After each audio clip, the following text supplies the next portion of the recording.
students, good morning. How are you today? I hope you are fine.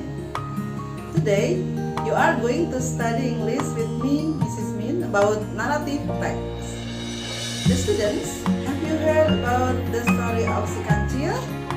Or Sang Kuryang? Or Cinderella? Good. They are the story or legend or fable. Semua itu adalah termasuk ke dalam jenis narrative text yang akan kalian pelajari pada pertemuan kali ini.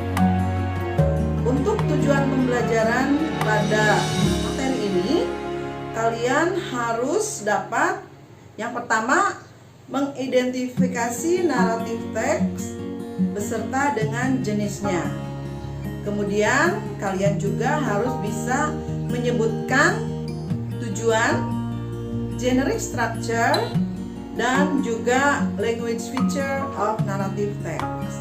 Dan yang terakhir, kalian tentu harus bisa membaca contoh dari narrative text, kemudian membagikannya kepada temanmu, serta mengetahui pesan moral yang terkandung di dalamnya. Sedangkan kompetensi dasar dari chapter 7 ini adalah 3.7 dan 4.7. Baik, kita akan segera mulai pelajaran kali ini dengan apa itu narrative text. Jadi, narrative text adalah salah satu jenis teks yang ada dalam bahasa Inggris yang merupakan suatu teks bersifat hayalan atau imajinasi. Tujuan dari narrative text adalah untuk menghibur, to amuse the reader or to entertain the readers. Jadi untuk menghibur para pembaca, karena ini bersifat hayalan. Itu adalah the purpose atau tujuannya. Nah, dalam setiap teks itu ada yang namanya generic structure. Demikian pula dengan narrative text. Ada jenis structure-nya. Yakni yang pertama adalah orientation.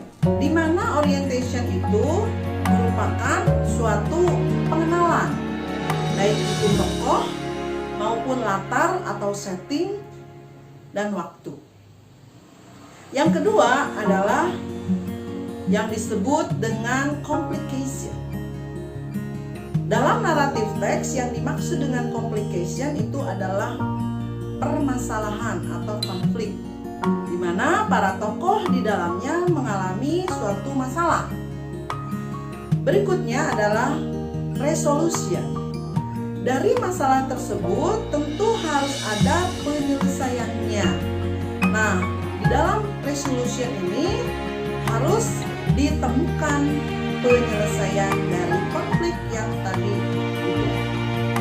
Kemudian yang terakhir adalah reorientation. Ini optional ya. Di dalam reorientation itu terkandung pesan moral atau moral value. Itu adalah generic structure dari narrative text.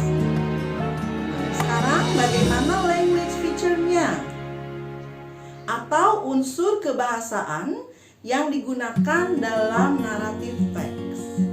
Yang pertama, tentu karena ini sudah terjadi pada masa lalu, sehingga tenses yang digunakan itu simple past tense dengan menggunakan verb to atau participle. Nah, biasa yang digunakan untuk keterangan waktu bisa diletakkan di awal, biasanya dengan menggunakan kalimat a long time ago atau once upon a time. Nah, seperti itu untuk language feature-nya. Nah, sedangkan tadi contoh atau jenis dari narrative text sudah kalian sebutkan. Misalnya ada yang disebut dengan fairy tale, itu seperti seperti Cinderella. Atau juga ada legend, misalnya Sang Kuda. Atau ada fabel, itu si Kancil misalnya. Nah, semua itu termasuk ke dalam naratif teks. Nah, itulah pembahasan sebagian tentang naratif teks. Jadi, sekali lagi kesimpulannya adalah bahwa naratif teks itu adalah salah satu teks yang harus kalian pelajari di kelas 9 ini, yakni jenis teks yang bersifat khayalan atau imajinasi. Sedangkan tadi goalnya atau purpose-nya to entertain the reader atau untuk menghibur pembaca.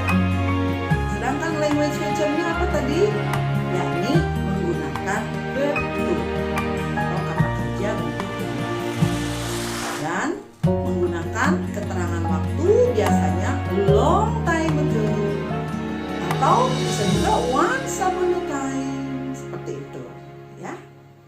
Nah, tugasmu adalah silahkan kalian nanti di buku paket ataupun di buku pendamping chapter 7 ya, atau chapter 7 pelajari, kemudian jawab pertanyaannya. Kerjakan tugasmu dengan baik. Okay? I hope you can study English with me, with Mrs. Me. See you later. And